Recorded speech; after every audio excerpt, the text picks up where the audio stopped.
Hey guys, in this video we will be making some crochet barefoot sandals. To do this we will be using a size 4 medium weight yarn and a 5mm hook. We will be using a few stitch markers for this also.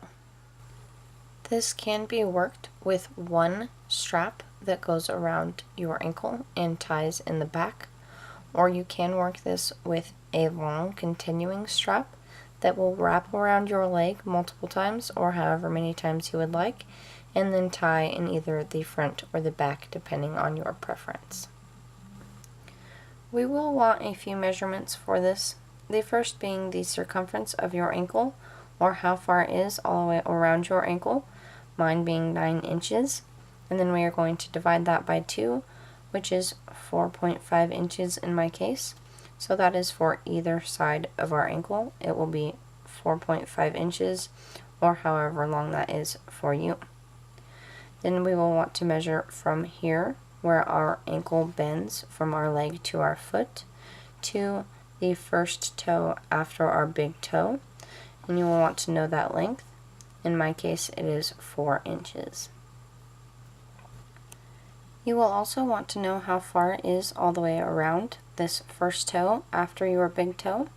In my case it is 2 inches all the way around my toe, and then I add just an inch for this little extra area on the top of our toe that will connect to this 4-inch area.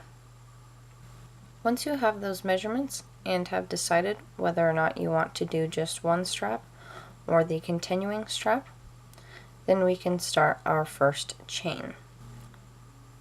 So if you are working a sandal with just one strap around the ankle, you will want to chain no less than 25 stitches for that strap in the back to tie our sandal. If you are working a long wraparound strap, you will want to chain as many as you would like to make it wrap around your leg as many times as you would like, measuring it off of the back of your ankle and making sure that you have enough after it is wrapped to tie it, whether that be on the front or the back of your leg. When you have your beginning chain made for that strap in the back, whether it be just a short one to tie in the back or a long one to go all the way around your leg, you will then want to mark where this is at for this stitch. So we're just going to place a stitch marker right in this stitch here.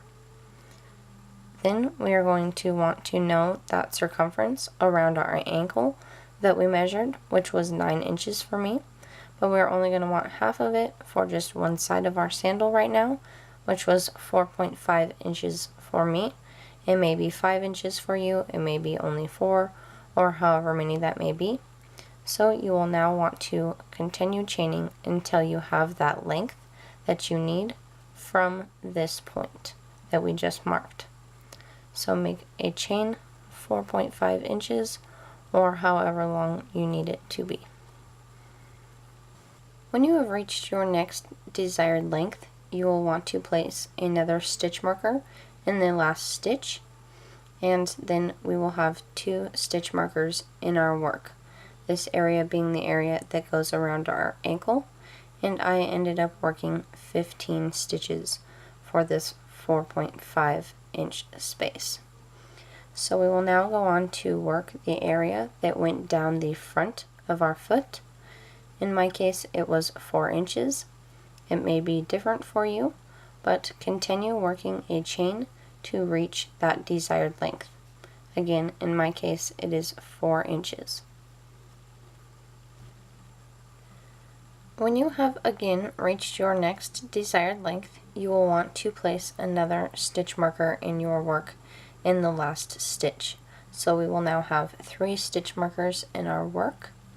I ended up working 13 stitches here to reach my 4-inch desired length.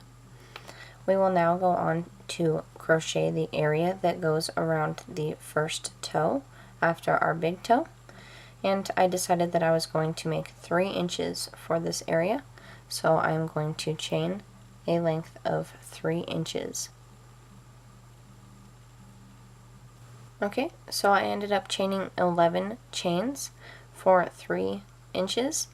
These may be different for you if that length was supposed to be a different size, and your guys' tension may be a little bit different, so you guys may not end up with these same counts, even for the same lengths. So just measure it as you go and make it your perfect fit. The next thing that we are going to do is make this a loop. So we are actually now going to single crochet back into this stitch that we have marked for the length of the top of our foot. So as I said, we are going to single crochet into that stitch, and I'm actually going to go around the back of the stitch. So it's that little hump on the back of your chain that you will want to go around, and just single crochet into that stitch, and then you will want to single crochet in each of these next stitches until you get to your next marker, however many stitches that may be for you, but do not single crochet into the stitch with the next marker, just right on up to it. Okay, you can now see our sandal coming together a little bit, with this loop being the part that goes around our toe, and this straight area the part that will go on the top front of our foot. So we will now go on to chain this same amount here that we have dedicated for around our ankle, which in my case is 15 stitches. You will then mark it at the 15th stitch, just like we did here, and then you will continue on to chain the same amount for this on the other side that we did on this side. So if you have just one small chain like this, you will want to chain this amount, and if you have the long continuing chain that goes around your leg, you will want to make the same amount for that long continuing chain on the other side. When you have reached your desired length, once again, you will chain one more than you need and pull that tight like a slip stitch, and then you will snip your work off and pull that through that stitch, just like that, to create a knot, and then we will knot this one more time to secure that for the end.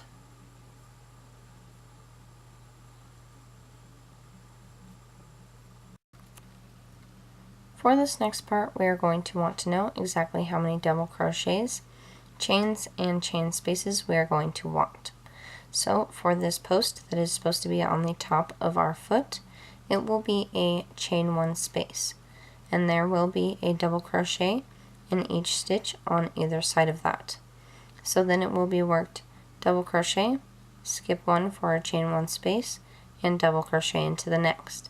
So you will do that all the way until this stitch marker, and if that does not line up perfectly with this, that is okay, because we will want to stop just a few stitches before that anyways, and I will count this out for you to show you how that will work.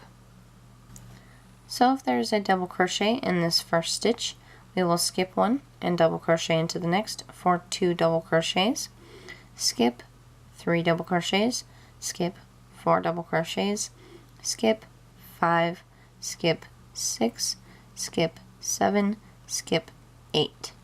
So as I said, we do not actually want to go all the way to this stitch marker, so I am only going to do 7 double crochets and leave the last 2 chains open. Depending on how this lines up for you, you may skip 2 or 3 chains at the end with your last double crochet and your stitch marker, but that is okay. It doesn't necessarily matter how many are skipped there. When we have that figured out, we will start an all new chain.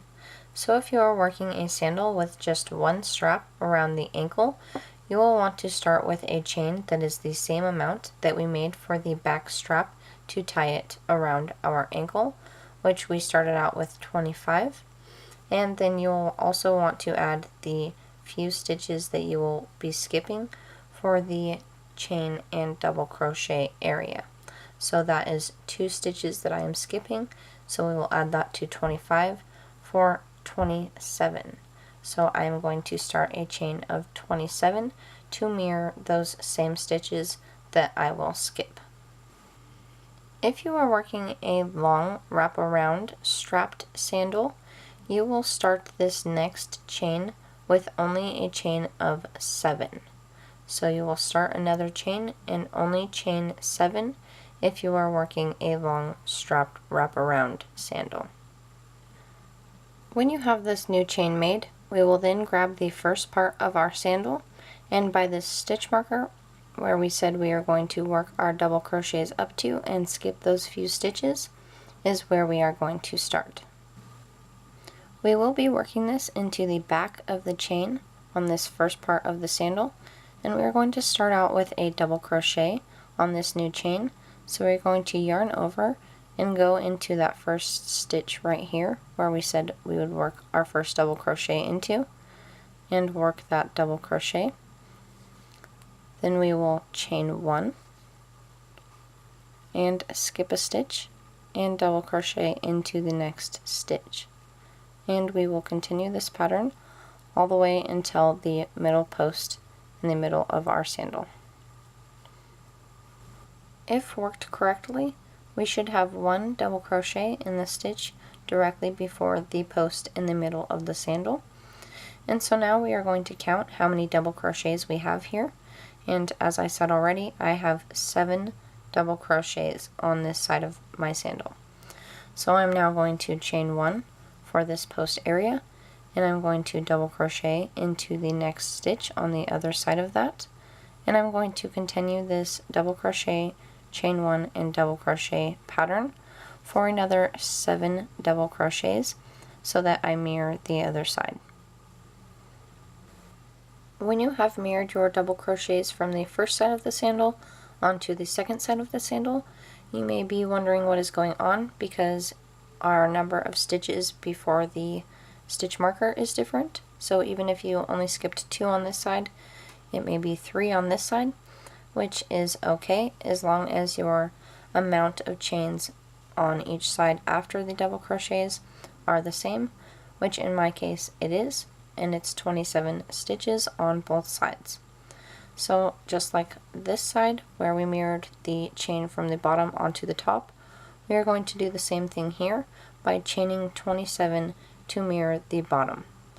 If you are working a long strapped sandal, then you will only work 7 chains again on this side to mirror the top on the other side. If you are working the single strapped sandal and when you get to the end of that chain, you will finish it off, and now you are on to adding fringe if you would like to add some fringe. If you are working a long wraparound strapped sandal, you will end up with something like this, with a however long chain on the bottom and a 7 stitch chain on the top. And all we are going to do for this now on both sides is skip the same corresponding 7 stitches on the bottom. So 1, 2, 3, 4, 5, 6, and 7, and we are going to go into the next stitch and tie this onto that stitch with that excess yarn so that it creates this little area and connects the 2 chains. So as I said, we will tie this onto this stitch here, and then you will weave in a little more of this yarn and cut that off and do that on both sides. The last thing that we are going to do for these sandals, if you would like to, is add some fringe. You can put as much or as little fringe as you would like and make it as long or as short as you would like. I started off with 4.5 inch pieces of yarn and put 2 pieces in each chain 1 space. So to actually put this yarn on, all we are going to do is take our pieces of yarn and line them up, fold them over and line them up again so that we have a loop. Then take our hook and put it around the stitch that we want the fringe on, hook those onto our hook and pull them through, and then pull the tail ends through the loop and pull that tight. Just like that. And if you would like to, you can cut them all even. For these type of barefoot sandals, I sometimes like the uneven look, but it is up to you. And that is it for these crochet barefoot sandals. I hope that that was enjoyable and helpful for you, and if it was, please hit that like button and leave me a comment to tell me what you think. I hope you guys go on to create many more amazing things, and I will see you guys in the next one.